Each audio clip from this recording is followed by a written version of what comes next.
What's something you've done your whole life, but are still bad at? Not walking into inanimate objects. Same here. Especially doorways.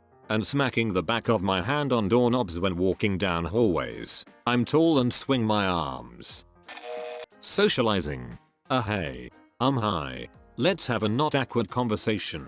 Do you want to know why I am not allowed within 500 meters of schools anymore? Yeah, sure, why not? Video games. Especially in FPS. I think I still get beaten by some kids. Gaming has turned more into a part-time job than anything. If you're halfway decent at any game, chances are you'll be paired up against kids, college students who have hours a day to burn on that one game. I have nothing but time to play video games and I still get beaten by kids and college age people. Early COD and Battlefield games like 1942 and Battlefield Vietnam, I was the guy that could go onto any server and turn a losing battle into a win. Join late and come out with the top KD ratio. I'm pretty sure I had a reputation on forums, but I just played my best and went out to win. I can't do that anymore. I'm almost always in the middle. I've had more time than ever to play the past few months, even more than my college days. A big part of it is older me, age 39, caring less. I think part of it is that for games like COD they are intentionally designed these days to bring players closer to a 1KD.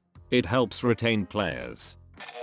Getting up in the morning. I practice every day and yet I still always run late from sleeping in. I'm a night owl and have been for as long as I can remember. Jobs that required me to start at 8 or 9 were killing me and I'd spend my weekends catching up on sleep. Thankfully, my current job has me working 11/8, so I'm able to stay up late and wake up late. I don't think I'll be on these hours forever sadly, but it's been freaking great. Talking. Can't stop mumbling. Same. And tripping over my words. I feel like half the that comes out of my mouth, even with a script, makes no sense, because my mouth, tongue get in the way. I feel like my mouth and brain just really have a hard time syncing. Pro tip. Even if you don't like it, listen to rap music. Old Eminem stuff is a good example, for a longer period, and read the lyrics to the songs. It doesn't matter if you can't keep up, what matters is that you are slowly, but steadily getting better at it, and that transfers a little into normal talk. Tried it over a few years. It works wonders. Great advice. Whoa, did you time Ravel? My handwriting sucks. My handwriting hasn't changed since 4th grade. I'm also a huge letter writing fanatic, so I can only imagine how my pen pals feel. My parents literally called my handwriting grass mode. My friends say mine causes eye cancer. Their way of torturing people is by giving me a bright red pen and writing stuff which they wad up into a large ball and throw at people. My handwriting hasn't changed since 4th grade. Same. Though I guess, why would it? Got my first computer in 1996, right after 5th grade. At that point what use did I have for handwriting anything? My handwriting varies drastically over the course of just a few paragraphs. It can be half decent if I take my time, but I get overconfident and speed up so it quickly turns to chicken scratch. This humbling experience forces me to slow down again until 3 seconds later when I must just assume past me was an idiot and figure I'll be better this time. I'm always wrong. Making choices. Man, I doubt about everything. Same here. I'm painfully indecisive. Are you sure? No. Maybe. Sleeping. Insomnia intensifies. Has anything helped for you? I'm struggling too. I have a serious sleep disorder, so I've spent years perfecting my sleep hygiene. Outside of my prescription drugs, which I only take when needed, not most days, the most significant change is in order. Don't eat after 8 PM. I go to bed at 10 PM. Work out regularly. Buy a stand-up fan and run it at night. If you're stressed out and it's been more than an hour, move to the couch. There's a bunch of other standard issue stuff. Keep your lights off. Keep your phone away from your bed, etc. But these had a profound, noticeable difference. Number 4 was far and away the hardest, but very important. Every sleep specialist insisted on it and they were right. You don't want your brain to associate your bed with pressure to sleep and anxiety around not sleeping. Moving to the couch says okay, maybe sleep isn't happening tonight. Moving to a neutral spot and maybe reading a book. Half the time, that is enough to relieve my anxiety and I fall asleep on the couch. Yes, I do take prescription meds, but only when my disorder gets out of control. After life ruining insomnia my entire life, failing classes, job performance issues, hallucinating, physical issues, staying up beyond 4 days on 3 occasions and a godforsaken breakdown in April 2017 when I went 11 days in a row without sleep. I'm sleeping better now through the aid of those things than I am through my meds. Drinking water and not spilling. Every glass, bottle of water ends up on my shirt somehow. You have a drinking problem. Don't start up with your white zone it again. Drinking water without coughing is my issue. COVID made me realize just how bad I am at swallowing pretty much everything, because everyone is hyper aware of every coughing noise. I have multiple coughing fits a day, keep having to swear it's not C. Whistling. I'll never gain that superpower.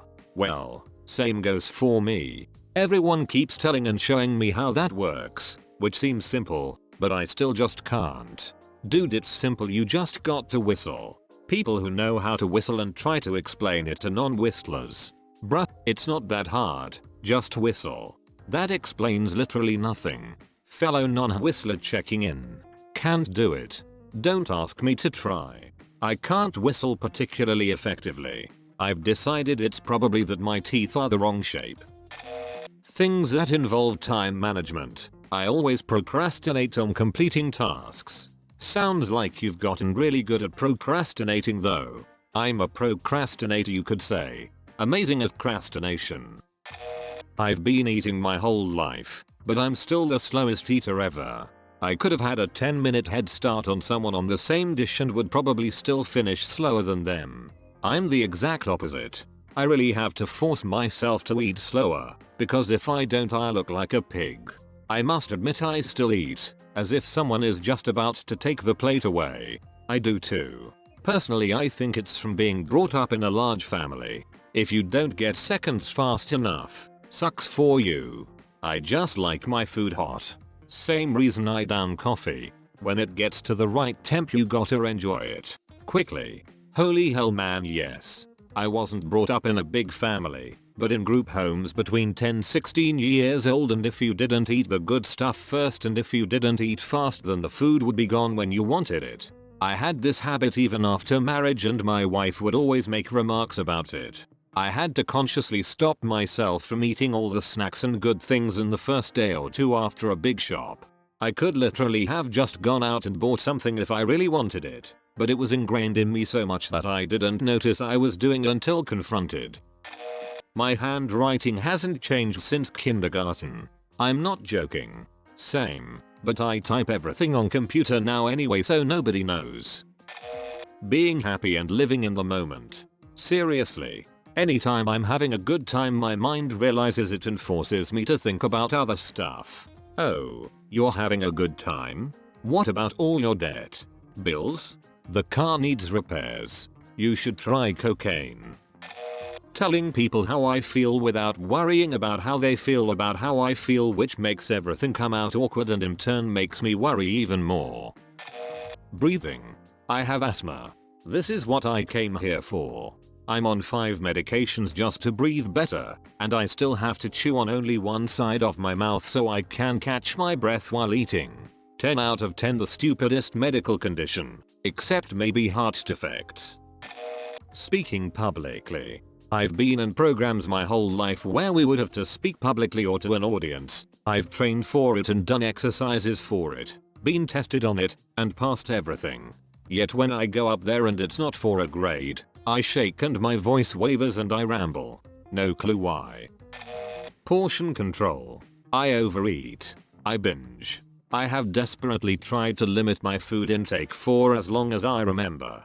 In preschool I'd limit myself to only eating half of the lunch provided, but then in the middle of the night I binge eat out of the fridge, eating 4 or 5 days with off food in 10 minutes. I'm nearly 40 and I'm still doing this it. I wake up in the morning and find I've eaten everything during the night.